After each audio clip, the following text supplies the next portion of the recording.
Michael, Ken and Joey from Taste, welcome to Australian Musician. Thank you. This is not the first time you guys have got back together again, is it? You've played periodically over the years? Yeah, we got together in 2007 and did the Rock Is Dead album. And before that we got together in 2004 to do a big concert called A Park that was with Virgil Donati. But the concert didn't come off, but we got together and rehearsed and then thought, hey, this is good, let's think about this. 3 years of thinking later, we did the Rock Is Dead album. So I've been touching base over the years because we love each other. Best friends. Yeah. But why was the time right now to do an album? Well, as Michael always says, it felt a little bit like unfinished business because we had a certain amount of success and it looked like it was going to go overseas, and then it didn't, for reasons beyond our control. It didn't happen, and so we've, in the back of our mind, that's always niggled us a little bit. Sometimes, I'd write a song, I'd send it out to the guys, and they'd say, "Oh, that's great. That sounds a bit like Taste." And then as we kept writing songs and sending them to each other, eventually we got an album, which is Life on Earth. And so about a year ago, we had enough songs that seemed to take a theme, and we thought this could be a good album. So we got together. Because it's been, 4 decades since you first started, your musical taste changed. How did you even agree on a direction for the new album? Well, Ken says it's this way or no way. Yeah, that's Yeah, right. I'm a dictator. Ken just sort of writes, comes up with the song tunes, and we play them, and that's the direction. Well, we don't really talk about it. Otherwise, you do better, and so we just back off. But they're taste songs. I've written lots of songs and sent them to him. Yeah, that's nice. And if we question one of Ken's songs, he turns around and says, "Can you do better?" And that's when we go, okay. I don't remember this, but it's possible. So did you write all the songs on the album? Nearly. No. Well, most. Yeah. See, this is why we fight. He wrote most of them. No, Joe wrote a couple, Michael wrote a couple, and I wrote the rest. But the theme of the album is very taste-like. So when we did Rock Is Dead, the engineer that we worked with, fantastic engineer, we did it at Sing Sing in Richmond, tried to take us in a direction that was popular, which at that stage was chemical romance, so it sounded very chemical romancy. And when we heard it, we said, just forget it, it's not going to happen. So we went back to scratch, started again, made it sound like we wanted it to sound. And so it's not always popular the way that we want to sound, but it's the way we sound. So it will become popular because it stays the same. So it will come around, but we're not going to chase trends, and that's why it sounds like Taste. It doesn't matter. Well, what year it is. it's a creative expression, really, and it's not a question of reinventing yourself if you're being creative. It's what it is. So was this the direction you were heading in anyway? Individually? Musically?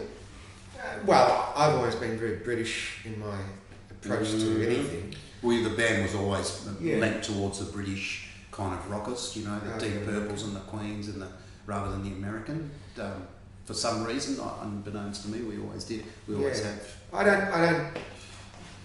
I think because Australian bands were fairly British in their thinking, and I know that Australian bands worked harder than most American bands. We'd do 6 nights a week, 7 nights a week, doubles sometimes. So we worked very hard when we were 15, 16 to get an audience to like us, because they didn't like you, they'd let you know. Yeah. So we worked really hard. yeah, it was a tough. But I think it goes beyond that. I can look at over the years the band probably more objectively than most, and I look at Ken in isolation, and I've always seen him as this creative entity. And I don't really see you as following any particular style of music or country origin. It's your life, really, and the way you see things. I think sonically it sounds more British than American because it's got a lot of air. So when we mastered the album, the first thing they said is, "How loud do you want it to be?" We said, "We don't want it to be loud, flat out. We want it to have air. We want it to breathe." So when he said, "Well, what album should I listen to?" My personal choice was Quadrophenia by The Who, Night at the Opera by Queen, and Abbey Road. Now, they're old albums, I know, but sonically, you put them up against anything and they just kill. So that's what we want, something that would last forever. And I think that's where music is starting to go now. Yeah. You mentioned Queen a couple of times. They took quite a shine to you back in the day. Well, we were very pretty boys in those days. Very pretty boys. Had good taste. Yeah. You went out to dinner with them and Yeah. toured with them? Yes, we were wined and dined. Yeah. No, well, that just happened. That our manager looked after them when they came to Sunbury, and so when they came back to do Night at the Opera tour, they invited us to dinner, and we went to dinner, and they heard the album, liked it, and said, if you ever come to America, tour with us. And that's unfortunately through management change, the recording contract with America fell through because of that, so we didn't get there. But that's why we say we have unfinished business.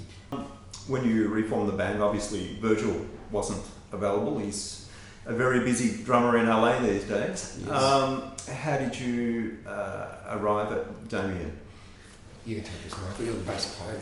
Well, I mean, he's really a protege of Virgil. What a fantastic drummer he is, Damien. He's just a fantastic drummer. Yeah, so he comes from that school, and he studied Virgil technique, and so we auditioned a number of drummers, but when he played with the band, we knew it was right, because it was like having a young Virgil back in the band. And in fact, we did a show on the 25th of March at the Ding Dong, and Virgil was a guest, and he did a few tunes with us. And although it felt like home when he sat on those drums and started playing, it was just did lock in, just like locked in like the old days. But Damien, it's like playing with a young Virgil. It's incredible. It's fantastic. The album is a very big production, a lot of strings. I didn't see the Ding Dong show, but how are you replicating that on stage? Are you triggering stuff? Well, we use old analog synths, not on the album, that's real strings, but on stage we use old analog synths connected to a sampler. Yeah. We've got a keyboard on stage as well. Yeah. And Ken plays Michael keyboard as well as guitar. Well, we actually, the album live didn't need as much as we thought live. At first we thought, it's going to lack because of that, but it doesn't. It's actually, there's a couple of songs where, like I said, we use analog synths, but mainly it's us. But the reason for that big string sound is the use of that double bass there with the bow. It's an incredible bed for the strings. Yeah. And Wins Bow's got an incredible sound. So So Michael got he arranged all the strings for the album. Then we got a string seven-piece string quartet. It can't be a 7-piece quartet, can it? Sextet. Sex. We don't know. We agree on anything. It's 7. Anyhow, what he said. And then we went to a bigger studio and recorded the strings, and we had a French horn player, and we had what else did we do? Some choir work. We got some kids in. You know what? Can I just say, Greg? I think your first question was alluded to something like how sort of different is it now back then. We were kids. I mean, we're grown up, supposedly mature. I'll never grow up and never be mature. But aside from that, I just love it now because I've kind of I've grown up with the industry and I understand it more. I understand myself more. We understand each other. It's just so much better. We're 15. Yeah, it was good then, but now it's just so much.